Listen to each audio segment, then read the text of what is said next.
দেশে জ্বালানি তেল সংকটের আশঙ্কায় পাম্পগুলোর ভিড় কমেনি। রাজধানীর বেশ কিছু পাম্পে তেল সরবরাহ বন্ধ রয়েছে। আর যে কয়টি পাম্পে নির্দিষ্ট পরিমাণ তেল মিলছে সেখানেও ভোর থেকে যানবাহনের দীর্ঘ লাইন। ভোগান্তিতে থাকা গাড়ি চালক ও বাইক রাইডাররা বলছেন চাহিদার তুলনায় খুবই সামান্য তেল পাওয়া যাচ্ছে, যার জন্য লাইনে থাকতে হচ্ছে কয়েক ঘন্টা। এই মহাখাল থেকে হাইটে হাইটে ঠেলে ঠেলে নিয়ে আসতেছে, 300 টাকা 250 টাকা তেল দিবে, 80 কিলো 100 কিলো চালাইতে পারি না, এই অবস্থা হওয়া যায়। বাঙালি অত্যন্ত খারাপ জাতি, যার কারণে একটু রাতারাতি তেলের দাম বৃদ্ধি পাওয়া যায়। আর ভারতে যদি 50 পয়সা বাড়ে সরকারের একটু জবাব দেওয়া লাগে, এ দেশে তো কোনো জবাব দিতে নাই। রাজধানী সহ সারা দেশের বেশিরভাগ ফিলিং স্টেশনে যানবাহনের দীর্ঘ সারি, ঘন্টার পর ঘন্টা অপেক্ষা করে তেল নিতে হচ্ছে গাড়ি ও মোটর সাইকেল চালকদের। আরও জানাতে যোগ দিচ্ছেন সহকর্মী তামজিদ আহমেদ।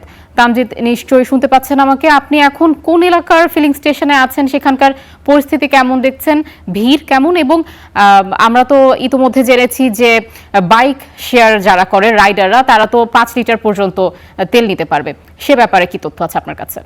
আয়শা, আমি এখন আছি আসাদ গেটে এবং এখানে 2টি সচল পেট্রোল পাম্প রয়েছে এবং আশেপাশে যদি ঢাকায় অনেকগুলো পেট্রোল পাম্পে কিন্তু অকটেন এবং পেট্রোল পাওয়া যাচ্ছে না, যে কারণে দেখা যাচ্ছে যে কয়টাতে পাওয়া যাচ্ছে সেখানে একটা দীর্ঘ লাইন। এবং আমার পেছনে যে দেখছেন এই লাইন কিন্তু এখান থেকে প্রায় 1.5 থেকে 2 কিলোমিটার পর্যন্ত কিন্তু এইভাবে লম্বা লাইন চলে গিয়েছে, যেখানে গাড়ির চালকরা সহ বাইকারদের কিন্তু একটা লম্বা লাইন লক্ষ্য করা যাচ্ছে। এবং এই ধারাবাহিকতা কিন্তু গত 4-5 দিন ধরেই হচ্ছে। যেই পরিমাণে তেল আসলে দেয়া হচ্ছে এই তেল কিন্তু একেবারে পর্যাপ্ত নয়, যেটা রাইডাররা বলছেন, বাইক চালকরা বলছেন যে পরিমাণ তেল দেয়া হয় এটা একদিন চালানোর মতো করে হয়। তবে এই একদিনের চালানোর মতো তেল নেওয়ার জন্য তাদেরকে দৈনিক 2 থেকে 3 ঘন্টা সময়ভাবে লাইনে দাঁড়িয়ে থাকতে হচ্ছে, যে কারণে যাদের অফিস রয়েছে বা যাদের ব্যবসায়িক কাজকর্ম রয়েছে সেগুলো কাজে কিন্তু ব্যাঘাত ঘটছে, যে কারণে তারা আর্থিকভাবেও কিন্তু সংকটে পড়ে যাচ্ছে। আর গাড়ির যে চালকরা, সেই গাড়িতেও কিন্তু একই ধরনের সিরিয়াল লক্ষ্য করা যাচ্ছে, সেখানেও পর্যাপ্ত পরিমাণে তেল যতটুকু প্রয়োজন সেই পরিমাণ কিন্তু দেয়া হচ্ছে না।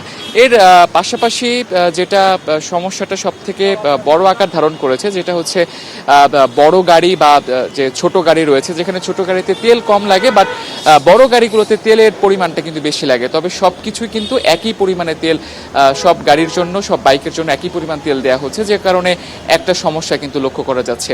আয়শা, এই ছিল আমার কাছে সবশেষ। তামজিদ আহমেদ, আপনাকে ধন্যবাদ আমাদের সাথে যুক্ত হবার জন্য।